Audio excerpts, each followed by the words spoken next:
20 oradores inscritos para discutir a matéria. Eu quero propor ao plenário para que nós possamos explorar ao máximo a opinião, as ideias de cada parlamentar, que nós possamos diminuir o tempo de discussão para 7 minutos e todos os 20 inscritos terem a oportunidade de usar a palavra. Eu quero consultar o plenário para saber se há concordância. Não, presidente, eu gostaria de utilizar meus 15 minutos. Tem argumentos então, para poder estar convencendo outros falarão deputados. Os 10 primeiros. Se alguém quiser pedir o encerramento de pauta, a discussão será encerrada. Para discutir a matéria, deputada Sâmia Bonfim, por favor. Obrigada, presidente. Eu vou ser o mais breve possível, usar menos do que o tempo do qual eu tenho direito, porque nós queremos discutir, mas mais do que isso, nós queremos aprovar no dia de hoje o projeto de revogação da lei de alienação parental. E eu quero, presidente, lhe parabenizar e agradecer, porque há muitos meses, desde março, nós articulamos e tentamos avançar com esse projeto aqui na CCJ, e o senhor também tem se dedicado para ouvir todos os lados. Foram realizadas duas audiências públicas por essa comissão, onde se pôde ouvir especialistas, juristas, advogados, coletivos, todos que atuam na área de defesa dos direitos das crianças, dos adolescentes, e também especialistas na temática da violência doméstica, da violência sexual.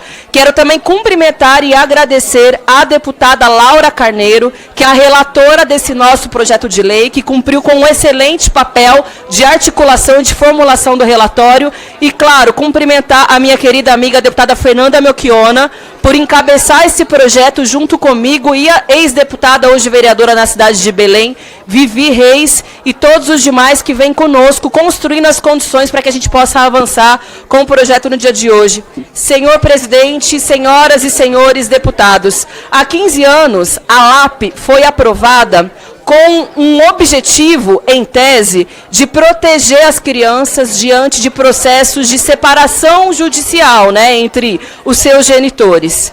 Em tese, serviria para protegê-las. No entanto, 15 anos depois, não teve esse efeito de proteção de crianças e adolescentes. Ao contrário, acabou aprofundando a condição de vulnerabilidade e de violência das crianças, dos adolescentes e, sobretudo, de suas mães, porque 70% das acusações de alienação parental recaem sobre mulheres, que, na verdade, são as maiores protetoras dos seus próprios filhos. E não é à toa que, em casos de violência doméstica, mas também de violência sexual, ela não ocorre somente contra as mães, mas também contra os filhos. E por isso que há uma proteção indissociável de mães e de seus filhos.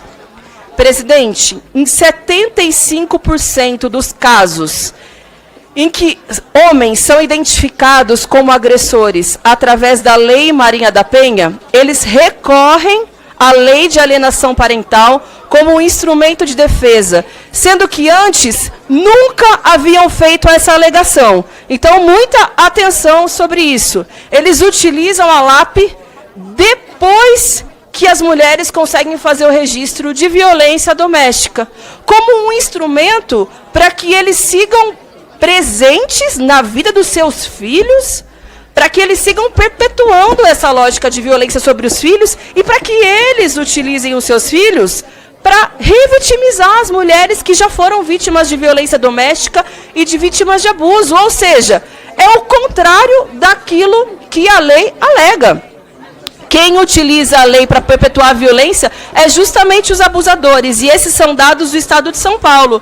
Mas também nos casos de abuso e violência sexual, que não são enquadrados na Lei Maria da Penha. 62% dos acusados reagem alegando o quê? Alienação parental. Novamente, só se lembram da alienação parental depois que há um processo em curso contra eles, em que eles precisam, na justiça, responder pelas violências e os abusos que cometeram contra as suas esposas, contra as mães dos seus filhos.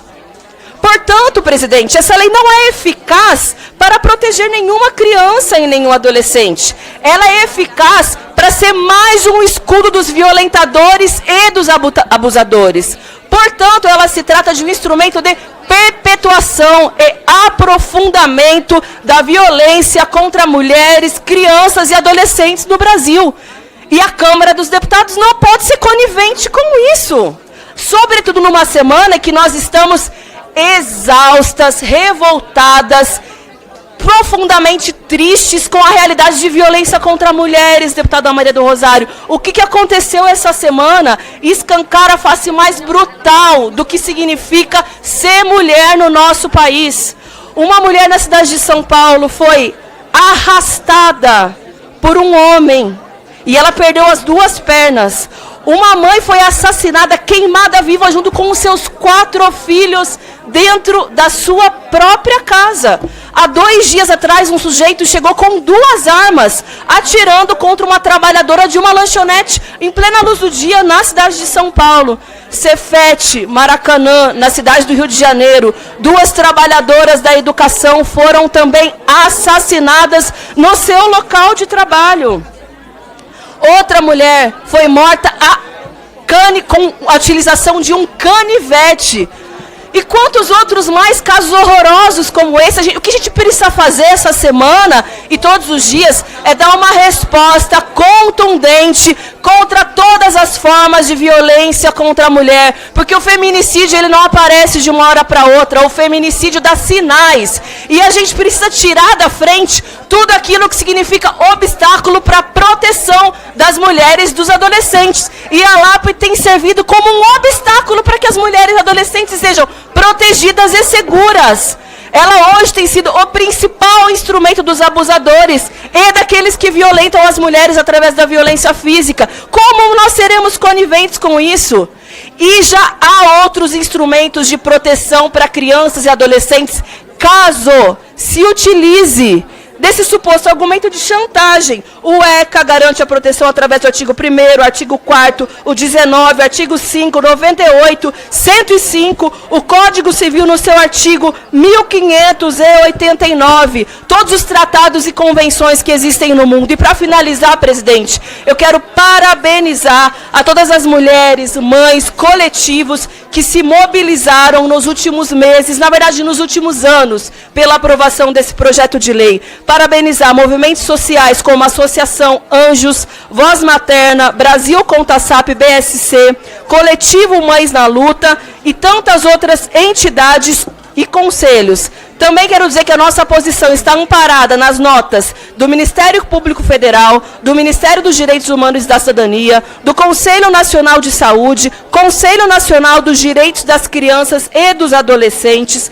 Também está amparada pela posição da Procuradoria-Geral da República, pela Associação Brasileira de Saúde Mental, Comitê sobre a Eliminação da Discriminação contra as mulheres, Comitê Nacional de Enfrentamento à Violência Sexual contra as Mulheres, Conselho Federal do Serviço Social, Conselho Federal de Psicologia. Presidente, hoje pode e será um dia histórico em que nós daremos uma resposta diante de tantos casos de violência, de feminicídio, mas também um compromisso dessa CCJ e, portanto, da Câmara dos Deputados em proteger mulheres, crianças e adolescentes diante de uma realidade em que a LAP é um instrumento é utilizado como escudo para proteger abusadores e violentadores de mulheres. Obrigada. Para discutir a matéria, deputado Carlos Jordi, por favor. Senhor presidente, senhores deputados e deputadas, nós estamos vendo aqui argumentos que, inclusive, são muito contraditórios. Nós ouvimos aqui, sobretudo, parlamentares que são notadamente feministas. São pessoas que têm esse viés de tratar o homem como sendo sempre um abusador, um estuprador em potencial, dizendo que esse tema não deveria ser tratado de uma forma ideológica, que esse tema não deveria ser tratado com polarização, mas a polarização vem de lá. Nós estamos vendo aqui argumentações que demonstram que a visão delas é de que a mulher ela deve ter uma presunção absoluta de legitimidade na sua palavra e que ela é sempre vítima e que os homens são sempre agressores, abusadores, estupradores e que são pessoas que utilizam essa lei sempre a seu favor. E não é essa a realidade. Nós sabemos que essa lei tem problemas, tem inconsistências e precisa, sim, de aprimoramentos. Mas essa lei tem protegido crianças, sobretudo crianças, e genitores que sofrem desse grande mal que é a alienação parental. Muitos podem dizer que esse nome não é bom, tem que mudar o nome. Mudemos o nome. Mas é fato que essa prática acontece no nosso país, de ambos os lados. E a lei de alienação parental, ela trata de forma isonômica homens e mulheres. Tanto o pai quanto a mãe pode ser sujeito ativo e passivo desse grave atentado contra a criança. Mas revogar a lei com essa argumentação de que ela tem sido utilizada exclusivamente por homens abusadores é uma falácia. E eu disse aqui por muitas vezes que é um grande erro revogar uma lei que protege pais alienados, mães alienadas e, sobretudo, as crianças e fazer um limbo jurídico no nosso país. É uma lei que, inclusive, eu quero ler para aqueles que estão sofrendo influência desses coletivos que agem de uma forma muito desonesta, que, inclusive, atacam pessoas que somente querem que seja preservado no nosso ordenamento jurídico um dos únicos instrumentos capazes, pai de uma menina de 3 anos que é o maior amor da minha vida, e que eu jamais quero passar por um processo de alienação parental, porque eu já vi isso. Eu já vi como é. E é algo muito ruim para um pai, para uma mãe e para a criança. A lei estabelece como possibilidades, como hipóteses, as condutas de alienação parental, realizar a campanha de desqualificação da conduta do genitor no exercício da paternidade ou maternidade. Quem pode ser contra isso? Quem é favorável que um pai possa jogar o seu filho contra a sua mãe, manipulando psicologicamente, emocionalmente aquela criança? E isso, inclusive, acontece com muito mais frequência nos lares femininos.